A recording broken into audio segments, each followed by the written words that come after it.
Writ petition আমাদের তরফ থেকে দ্বিতীয় দিনের সাবমিশন হলো। মিস্টার তেওয়ারি এবং মিস্টার মজুমদার সাবমিশন রাখলেন। তো আজকের শুনানির বিষয়বস্তু যদি একটু পিটিশনারদের অবগত করেন। আমি তিন চারটে মূলত পয়েন্ট বলব, যেটা আমার মনে হয়েছে উল্লেখযোগ্য। মিস্টার তিওয়ারি দুখানা মেন পয়েন্ট তুলে ধরেছিলেন আজকে। ওনার একটা হচ্ছে যে রুল 54C অনুযায়ী যে থার্ড পার্টি কোনো সংস্থাকে যেটা নিযুক্ত করা যায়, তাদের ডিউটি বা তাদের রোল খালি ইনফরমেশন আদান প্রদানের প্রতি সীমিত থাকা দরকার, তার বাইরে তার কোনো জায়গা নেই। এবং এখানে যে থার্ড পার্টিকে অ্যাপয়েন্ট করা হয়েছে সেটা ভুল করা হয়েছে, বোর্ড নিয়ম না মেনে করেছেন এবং বোর্ড সেই থার্ড পার্টিকে যেরকমভাবে ব্যবহার করেছেন সেটা আইনি পদ্ধতির মধ্যে লেখা নেই, সেটা রুলের বাইরে। এক, দ্বিতীয়ত ওনাকে যখন প্রশ্ন করা হয় অ্যাপটিটিউড টেস্ট সংক্রান্ত ওনার কী বক্তব্য, তখন উনি জোর গলায় বলেন যে অ্যাপটিটিউড টেস্ট হয়নি। এবং এখানে আরেকটা ইম্পর্টেন্ট কথাবার্তা, যে জজ সাহেব জিজ্ঞেস করেছিলেন 21টা ডিস্ট্রিক্টের মধ্যে খালি কয়েকজনকে কেন বেছে নেওয়া হয়েছে। তো তার উত্তরে উনি খালি এটুকুই দেন যে 7টা ডিস্ট্রিক্টের ইন্টারভিউয়ারদের ডাকা হয়েছিল। অ্যাকচুয়াল ঘটনা হচ্ছে খালি চারটে ডিস্ট্রিক্টের ইন্টারভিউয়ারের জিজ্ঞাসাবাদ হয়েছে কোর্টের কাছ থেকে। এবং ওনার মূলত বক্তব্য যে এই যে নামের তালিকা ইন্টারভিউয়ার, সেটা বোর্ডই দিয়েছে।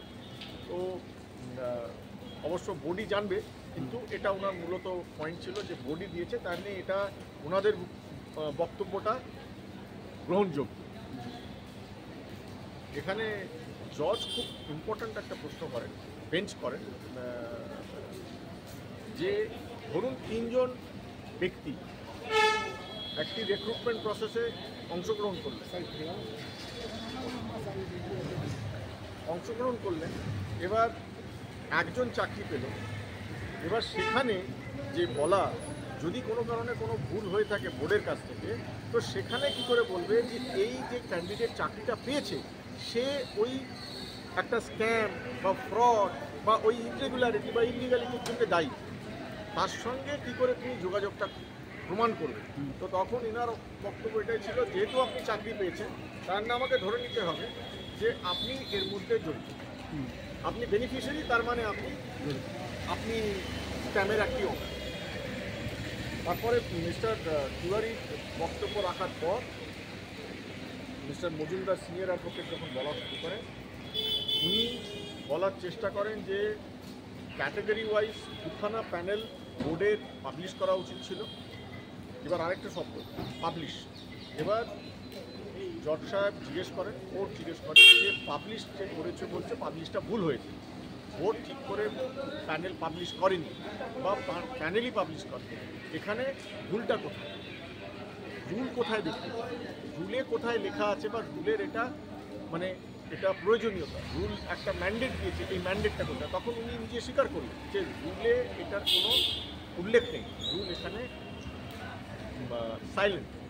তো জজের প্রশ্ন হচ্ছে, যেখানে রুল কোনো বিশেষ ম্যান্ডেট নেই, কোনো মোডালিটি সেট আউট করেনি, সেখানে ইলিগাল কী করে বলা যায়, তাহলে তো রুল কোনো ভায়োলেট হয়নি।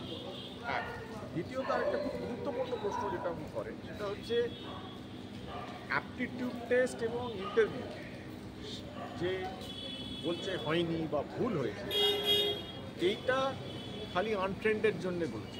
যদি অ্যাপটিটিউড টেস্ট আর ইন্টারভিউ সত্যি না হয়ে থাকে, তাহলে তো পুরো 42,000-এর প্যানেলটাই অক্ষত রাখা যায় না।